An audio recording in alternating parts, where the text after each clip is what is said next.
I stared at my phone, reading my mother's text for the 10th time. Sophie darling, so sorry but we'll have to skip Emma's birthday this year. Times are tough, you know how it is. Give our little granddaughter a hug. My 8-year-old daughter, Emma, peeked over my shoulder, her excitement fading as she recognized her grandmother's name on the screen. Are Grandma and Grandpa not coming to my party? They're just busy, sweetie, I lied, quickly putting my phone away. I couldn't tell her the truth, that her grandparents had once again chosen to disappoint her while lavishing attention on her cousins. My name is Sophie Chen, and I've spent years watching my parents play favorites with their grandchildren. My sister Victoria's kids got the lavish gifts, the surprise visits, the proud Facebook posts. Emma got forgotten birthdays and last-minute cancellations. I was putting the finishing touches on Emma's homemade birthday cake. She'd asked for a galaxy theme, and I'd spent hours getting the purple and blue fondant just right, when my laptop pinged with a new email. Monthly statement, Platinum card members. I almost deleted it, thinking it was spam, until I noticed it was addressed to my mother, Barbara Wilson. She must have typed her email wrong again. Our addresses were similar, and she'd never been good with technology. I shouldn't have opened it, I should have just forwarded it to her correct address. But something made me click. My hands started shaking as I scrolled through the statement. There it was, in black and white, $25,000 in charges over the last month alone. Designer clothes from Nordstrom. For my precious grandbabies. According to the gift message. A deposit for a Disney World vacation. iPad Pros for each of Victoria's 3 kids. Mommy? Emma's voice made me jump. Can I help with my cake? I quickly closed the laptop, forcing a smile. Of course, baby. Want to help me add the stars? As we worked on the cake together, my mind raced. All those times my mother had claimed they were watching their spending. When it came to Emma, the Christmas they gave her a coloring book, while her cousins got gaming consoles. The school recital they skipped because gas is so expensive these days. My phone buzzed again. Another text from Mom. BTW, don't mention anything to your sister about us not coming. We're surprising her kids with a trip to Disney next week.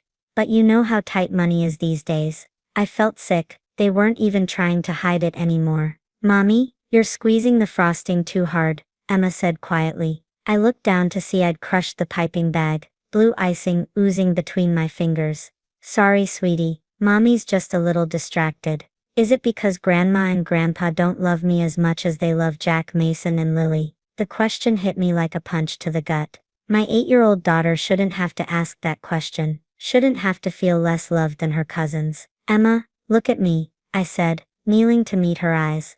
You are loved, so loved, and anyone who makes you feel otherwise, doesn't deserve your love in return. She nodded, but I could see the hurt in her eyes, the same hurt I'd seen too many times before. My laptop pinged again, another misdirected email. This time it was a confirmation for 3 iPad Pro orders, with a note from my mother to the store. Please gift wrap separately for my 3 amazing children. 3. She had 4 grandchildren. I picked up my phone, my hands steady despite my anger. I typed, Mom, I think you sent your credit card statement to my email by mistake. $25,000 on Victoria's kids this month. Guess money isn't as tight as you claimed. Her response was immediate. Sophie, that was private. You had no right to open my mail.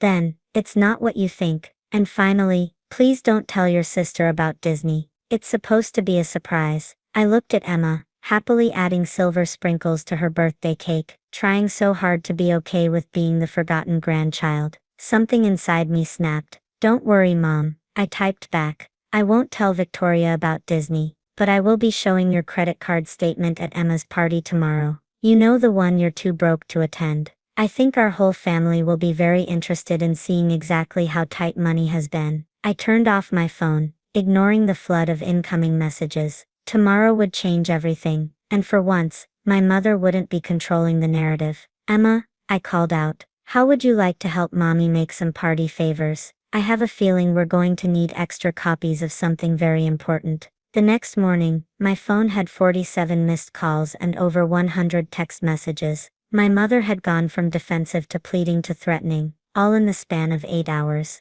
You're making a huge mistake. Please, let's talk about this privately. If you do this, you'll regret it. Think about what this will do to the family. The last message made me laugh bitterly. The family? The same family that had systematically excluded my daughter for years. I pulled out the folder I'd prepared last night. Inside were copies of the credit card statement, along with a detailed spreadsheet I'd created. 3 years of documented favoritism, gifts, trips, surprise visits, that always seemed to happen when Victoria's kids had events, but never for Emma's. Sophie, my sister Victoria's name flashed on my phone. Of course Mom had called in reinforcements. "What are you doing?" she demanded, when I answered. "Mom's hysterical." "Really? Was she hysterical when she spent $25,000 on your kids while telling mine she couldn't afford a birthday card?" "That's different," Victoria protested. "You know Mom and Dad are helping with the kids' college funds." "And what about Emma's college fund?" I interrupted. "Or does she not deserve one, because she's not one of the 3 amazing grandchildren?" Victoria fell silent. We both knew she'd seen those social media posts, those emails, those public declarations of favoritism. "Look," she finally said, her voice softer. "I know Mom can be excessive with the kids, but exposing her like this, it'll destroy her reputation in the family." Her reputation. I felt that familiar anger rising. What about Emma's sense of self-worth? "Do you know she asked me yesterday if her grandparents don't love her as much as they love your kids?" More silence. "You're bringing the kids to the party, right?" I asked. "Sophie, right? Mom asked us not to come. She said it would be too awkward."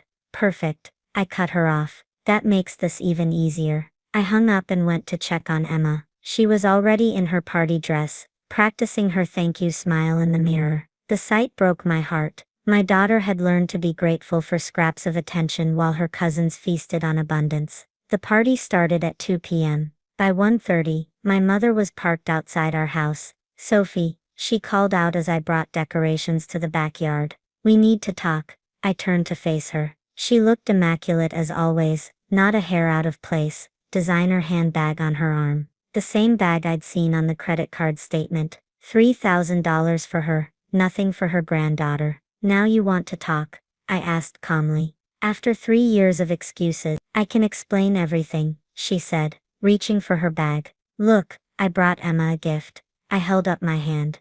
"Let me guess, you rushed out this morning and bought something to cover yourself. Probably spent more than you needed to, hoping to buy my silence." The guilty flash in her eyes confirmed it. "The party starts in 30 minutes. I continued. "You're welcome to stay. Every guest will receive a lovely party favor. A detailed record of your spending on grandchildren over the past 3 years, color-coded for clarity." "You wouldn't dare," she whispered. "Watch me, I'll cut you off completely," she threatened. "No more family events. No more what?" I laughed. "No more forgotten birthdays. No more last-minute cancellations. No more watching my daughter pretend she doesn't notice being the only grandchild not getting presents at Christmas." Cars started pulling into our street, party guests arriving early. "Last chance, Mom," I said quietly. "You can stay, apologize to Emma, and commit to changing. Or you can leave, and everyone will know exactly why." She stared at me for a long moment, then without a word, she turned and walked back to her car. I watched her drive away, feeling oddly calm. The folders with the credit card statements sat ready by the door, each one a bullet in the gun. I was prepared to fire. "Mommy?" Emma called from inside. "Is Grandma coming to my party?" I took a deep breath. "No, sweetie, but you know what? That's okay. Because today is about celebrating you with people who truly love you." As guests started arriving, I saw Emma's face light up at each genuine smile, each heartfelt hug, each person who chose to be there for her. And I knew I'd made the right choice. The folders stayed by the door. I didn't need them anymore. My mother's empty parking space said everything that needed to be said. Let them have their Disney trips and designer clothes. My daughter deserved something better. The truth, and a mother who would fight for her. The party was about to begin, and for once there would be no pretending. 6 months after Emma's birthday party, I sat in my home office, staring at an unexpected email. The subject line read, "I'm sorry, please read." The last half year had been transformative. After my mother's dramatic exit from Emma's birthday, the family had split into clear factions. Victoria stopped speaking to me entirely. My father sent occasional texts, always brief, always careful. But Emma, she blossomed. without the constant reminder of her secondary status in her grandparents' eyes. My daughter started standing taller, smiling more, pursuing her interests without wondering if they were good enough for Grandma's approval. I opened the email. Dear Sophie, I found Emma's report card in my misdirected mail today. Straight as, science fair winner. Teacher's commendation. I realized I don't even know what subject she loves most. While I can recite all of Victoria's kids' activities by heart, I've been seeing a therapist. She helped me understand something. I wasn't just hurting Emma. I was recreating my own mother's pattern of favoritism, the same pain I swore I'd never pass down. I don't expect forgiveness, but I would like to meet. Just us. Mom, I showed the email to Emma's therapist during our monthly check-in. Yes, I'd gotten my daughter professional help after the birthday incident. Someone needed to help her process years of subtle rejection. What do you think? I asked Dr. Martinez. What does Emma think? She replied. True to form, Emma, now 9, had developed a wisdom beyond her years. When I carefully broached the subject of meeting Grandma, she said something that stopped me in my tracks. Is she ready to love me for real this time, Mommy? Not just because she feels bad. That evening, I agreed to meet my mother at a neutral location, a coffee shop downtown. She was already there when I arrived, looking smaller somehow, less perfectly put together than I remembered. I brought something, she said before I could speak, pushing a stack of papers across the table. My credit card statements from the past 5 years, all of them. I thought, you should see what kind of person I really was. I glanced at the papers. The numbers were staggering. Tens of thousands spent on Victoria's children, designer clothes, extravagant parties, top-of-the-line everything. And Emma's column, a few token gifts, always under $50. Why? I asked simply. She took a shaky breath. Victoria reminded me of myself. Ambitious, social, always reaching for more. And her kids, they were like little mirrors of the life I wanted. Emma was different, quieter, more like me, I finished. Yes, she whispered. And I did to her exactly what my mother did to me. Pushed away the child who didn't fit my image of perfection. I just never realized, never admitted, that you were perpetuating generational trauma. She flinched at the clinical term. My therapist uses that phrase too. We sat in silence for a moment, the weight of years of hurt between us. I saw Emma's science project online, she said finally. The one about stars and dark matter. She did that all on her own. Yes, no expensive tutors, no bought advantages, just passion and hard work. She's extraordinary, my mother said softly. And I missed it.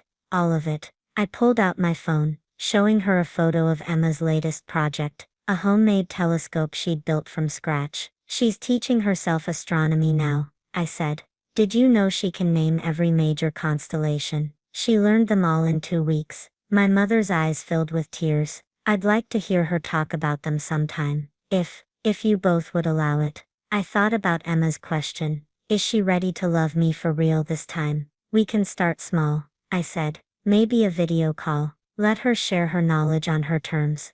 But Mom, if you ever make her feel less than precious again, I won't, she interrupted. I'm in therapy twice a week. I'm learning to see my patterns, to break them.